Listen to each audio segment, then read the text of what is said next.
Last time on She Rules the Waves, I was joined by my friend Åsa for the first sail of the season. And what a sail it was. We tried the Jenniker and then the drone. But that suddenly decided not to fly forward or reverse anymore, so we had to turn back and get it. And then crash land it sideways into the sailback. But still a lovely day and a lovely evening. Stay tuned.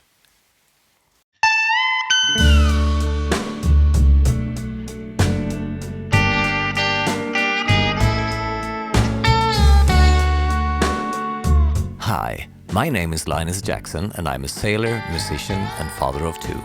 I bought my boat Sedna in Italy and have spent the last 2 seasons sailing her to her new home in the south of Sweden. It's been an incredible journey, but now it's time to roll up the sleeves and get her ready for the adventures to come.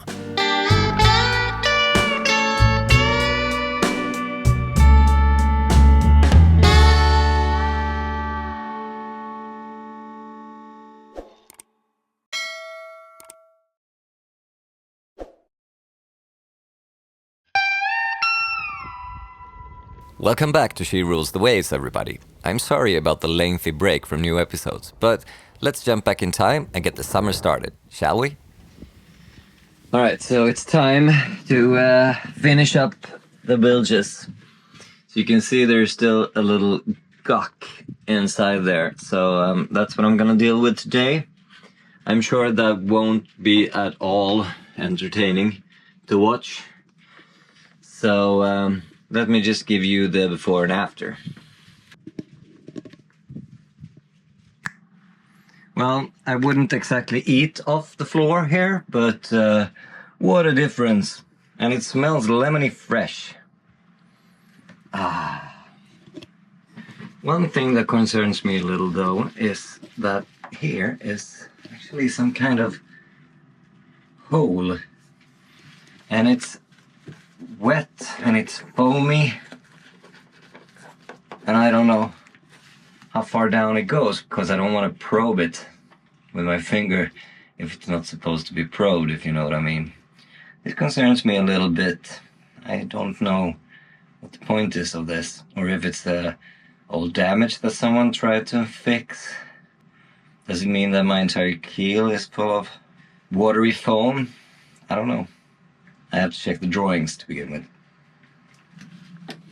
Okay, according to this drawing, this is where this little foamy thing is located, and it's just supposed to be ballast in this entire part of the keel. So I assume that this is just some kind of, I don't know, maybe where they poured the lead down or something. Yeah, that doesn't make any sense, but I don't know. Well, what I do know is that the surveyor did not find any high moisture levels in the ballast part of the keel, so I'm trying to stay calm here. But give me your best guesses in the comments, please. Well, this job actually took a pretty long time, and I had a lot of these mundane, boring jobs to tick off my list. And since most of you boat owners out there also have to do this crap on a regular basis, I'm not going to bore you with the details. Instead, I'll try to rush through most of it so that we can soon untie the lines and leave the dock for real. Do you think that's the right way to go? Let me know. No guck, no oil left, and it smells lemony fresh. Alright, one more job done. This has been an extremely boring one, so it makes me very happy to move the clean bilge over to done.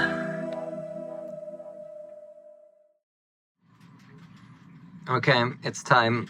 I'm going to try to open up this man hatch to see if I can replace the fuel sensor that seems to be dysfunctional. Well, there wasn't any problem getting it open. Can't really see much down there. It's almost full. That's a good sign.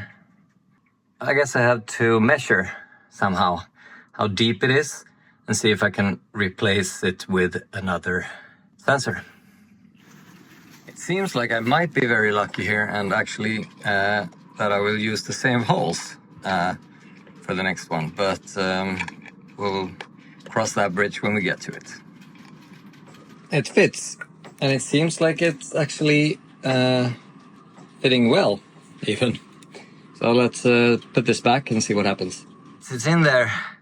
So now I gotta hook up the cable to the sensor, put back the black water tank, and hopefully it will show, I would guess, somewhere around 80-something% maybe. It's not supposed to be full, but almost. And it's all back to normal. And the best of all is that we have a fuel gauge that says 79% out of 378 liters or 100 gallons. So I call this a success. Although before I jump the gun completely, I will of course move this to done, and I guess I have to start the engine to see that there's actually fuel still coming out to the engine and not leaking everywhere. But that's a thing for another day. So I finally got around to clean out this area for the first time. There were a lot of weird stuff in those cabinets that I'm gonna go through, and in this little thing we had a lot of charts, really old Mediterranean charts. If someone is interested in that, give me a holler. I will show you. So this is really different charts. Adriatisches Meer. The first owner of this boat was from Austria, so that's why something is in German and some stuff is in Italian. This is a really cool one.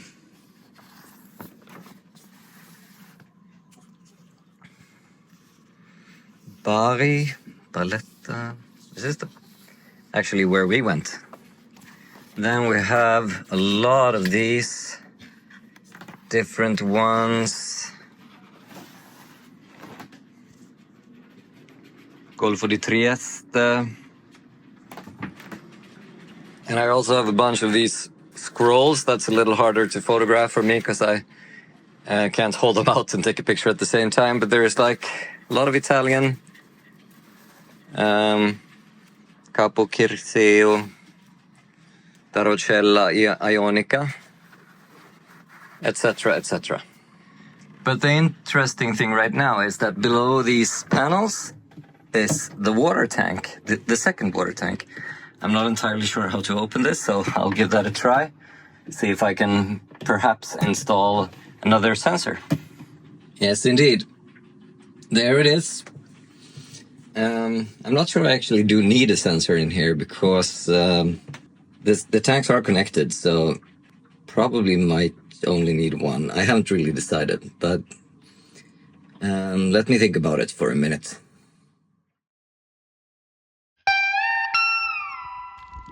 Well, as I said, when I found the charts, I also found a lot of weird stuff inside the cabinets in the little walkway there. Alright, so I found all of these.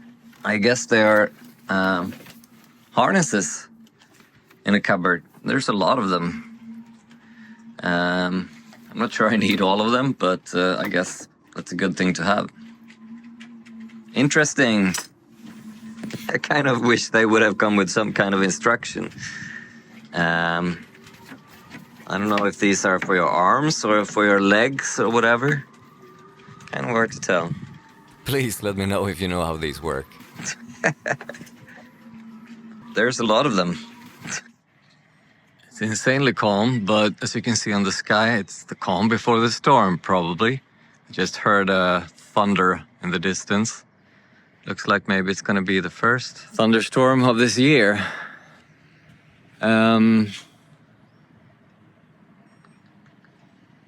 Anyway, I'm heading to the chandlery to see if I can get some parts to fix the locking of my wheel so that I can use the autopilot without that horn that I usually wedge down there. It works fine, but it's not really reliable, so let's try to find a more permanent solution, shall we? Well, so far, I still haven't figured out how to break the helm for the autopilot, but that won't stop us from leaving on our first adventure. That will be in the next episode.